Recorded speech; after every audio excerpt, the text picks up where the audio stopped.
अस्सलाम वालेकुम फ्रेंड्स, आप देख रहे हैं आसम टीवी। दोस्तों, ज़िंदगी में हम सबको कई इत्तफ़ाक़ात को ऑब्ज़र्व करने का मौका मिलता है, जिनमें से कुछ बड़े इंटरेस्टिंग होते हैं तो कुछ बड़े अमेजिंग और पुरस्कार, जो इंसानी खोपड़ी को घुमा कर रख देते हैं और वो ये कहने पर मजबूर हो जाता है, क्या ऐसा भी मुमकिन है? तो चलते हैं आज के वीडियो की जानिब। फ्रेंड्स, ज़मीन का 71% एरिया पानी पर मुश्तमिल है, जबकि इसमें से 96.5% पानी समंदरों की शक्ल में है। आजकल की निस्बत माजी में ज़्यादातर सफ़र बहरी जहाज़ों के ज़रिए किया जाता था। तब ये सफ़र बड़ा रिस्की और पुरखतर माना जाता था, लेकिन आजकल बहरी सफ़र बेहद महफूज ख्याल किया जाता है।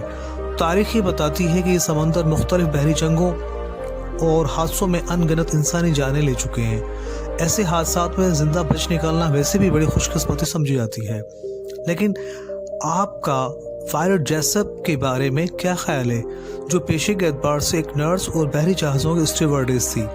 वो एक नहीं, दो नहीं, तीन, जी हाँ, 3 बहरी जहाज़ों के हादसात में जिंदा बच निकली।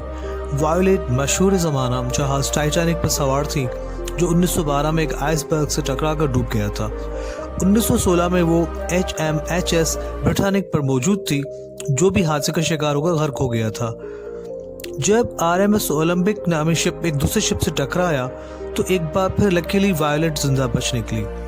ऐसी ज़बरदस्त खुशकिस्मती की बिना पर वो मिस अनसिंकेबल के नाम से मशहूर हो गई। क्या आप भी इससे इत्तफाक करेंगे? व्यूअर्स, हम में से शायद ही कोई ऐसा हो जिसे कारें पसंद ना हो, जबकि छोटे बच्चे तो टॉय कार से खेलना बेहद पसंद करते हैं। फास्ट एंड फ्यूरियस मूवीज ने तो कारें तेज दौड़ाने का शौक इंतहा पर पहुंचा दिया है। 80 की दहाई में नाइट राइडर नामी टीवी शो की इंटेलिजेंट कार ने तो बच्चों और बड़ों को अपना दीवाना बना लिया था। लेकिन आज हम आपको एक ऐसी कार के बारे में बताने जा रहे हैं जो आपको बड़ी पुरस्कार लगेगी। हॉलीवुड के एक नौजवान और मशहूर अदाकार जेम्स डीन ने 21 सितंबर 1955 को एक ब्रांड न्यू पोर्शे 550 स्पाइडर गाड़ी खरीदी। एलेक गिनेस, जो खुद भी हॉलीवुड का एक फेमस एक्टर था, उसने जेम्स डीन को यह कहकर वो गाड़ी चलाने से मना किया कि अगर वो ये गाड़ी चलाता रहा तो 1 हफ्ते में मर जाएगा। फ्रेंड्स, फिर ऐसा ही हुआ। 30 सितंबर 1955 को जेम्स डीन एक कार एक्सीडेंट में चल बसा। इस हादसे के बाद इस कार को लेकर अजीब व गरीब हादसात और वाकयात रूनुमा हुए, जो वाकई मिस्टीरियस थे, जिसके बाद इस कार को मनहूस कहा जाने लगा। हादसे के बाद जब इस तबाहशुदा कार को एक गैराज में ले जाया गया तो इसका इंजन उस मैकेनिक पर गिर पड़ा जो उस पर काम कर रहा था। इसके नतीजे में उसकी टांगें टूट गईं। बाद में इंजन एक डॉक्टर की रेसिंग कार में लगाया गया। बदकिस्मती से वो डॉक्टर भी एक रेस एक्सीडेंट में जान गंवा बैठा। आपको ये सुनकर मजीद हैरानी होगी कि जिस गैराज में इस कार की मरम्मत की गई थी, वो भी आतिशज़दगी का शिकार हो गया। बात यहीं ख़त्म नहीं हो गई। जब इस गाड़ी को डिस्प्ले के लिए एक ऊंची जगह पर खड़ा किया गया तो ये एक नौजवान पर गिर पड़ी, जो उसको देखने के लिए उसके पास खड़ा था, जिससे उसके कूल्हे की हड्डी टूट गई। इस वाक़े के बाद जब इस गाड़ी को ओरेगन ले जाया जा रहा था तो ये टावर बार से गिरकर एक शॉप में जा घुसी, जिसके सामने उसे पार्क किया गया था। 1959 में ये गाड़ी हैरतअंगेज तौर पर 11 टुकड़ों में तकसीम पाई गई। फ्रेंड्स, आपको भी गाड़ी मिस्टीरियस लगी होगी। कुछ देर पहले आपने वायलेट जेसप के बारे में सुना, जो 3 बहरी हादसात के बावजूद जिंदा बचकर इंतहाई खुशकिस्मत ठहरी। लेकिन आपके उस शख्स के बारे में क्या राय होगी जो एक नहीं बल्कि 2 एटम बम के हमलों में भी जिंदा बच निकला? उस खुशकिस्मत जापानी शख्स का नाम सुटोमो यामागुची था। जब अमेरिका ने जापानी शहर हिरोशिमा पर 6 अगस्त 1945 को सुबह के 8:15 बजे एटम बम गिराया, जिसे लिटिल बॉय का नाम दिया गया था, यामागुची भी हिरोशिमा में मौजूद था। लेकिन खुदा का करना ऐसा हुआ कि वो इस हमले में महफूज रहा।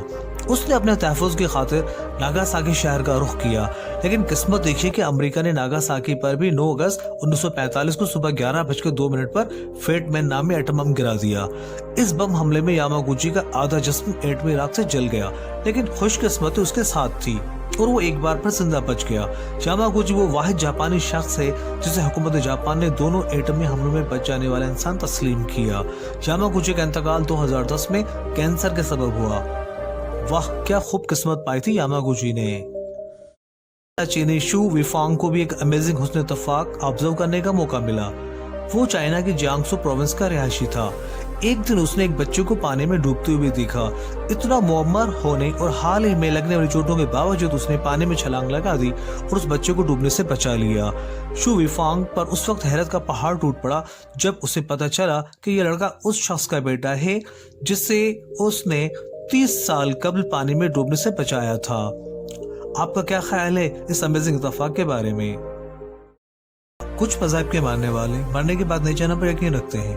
ان کا ماننا ہے کہ انسان ایک بار پھر کسی نئے روپ میں پیدا ہو جاتا ہے، لیکن اس تصویر کو دیکھ کر شاید آپ کو بھی ایک لحظے کے لیے ایسا لگے کہ 1988 میں انتقال کر جانے والے دنیا کے ایک مشہور اور مہنگی ترین فراری گاڑیاں بنانے والی کمپنی کے فاؤنڈر اینزو فراری نے 1988 ہی میں پیدا ہونے والے مشہور فٹ بالر میسٹ اوزل کے روپ میں نیا جنم لے لیا ہے۔ ان دونوں کے چہروں میں مشابہت بہت حیرت انگیز ہے۔ فرینڈز، کیسے لگی آپ کو یہ ویڈیو؟ کامنٹس میں ضرور بتائیے گا۔ پلیز ویڈیو کو لائک اینڈ شیئر کریں اور آسم ٹی وی کو سبسکرائب کرنا نہ بھولیں۔ آنے والی نئے ویڈیو کو نوٹیفیکیشن بر وقت حاصل کرنے کے لیے بیل آئیکن بھی پریس کرنا نہ بھولیں۔ ٹیک کیئر، اللہ حافظ۔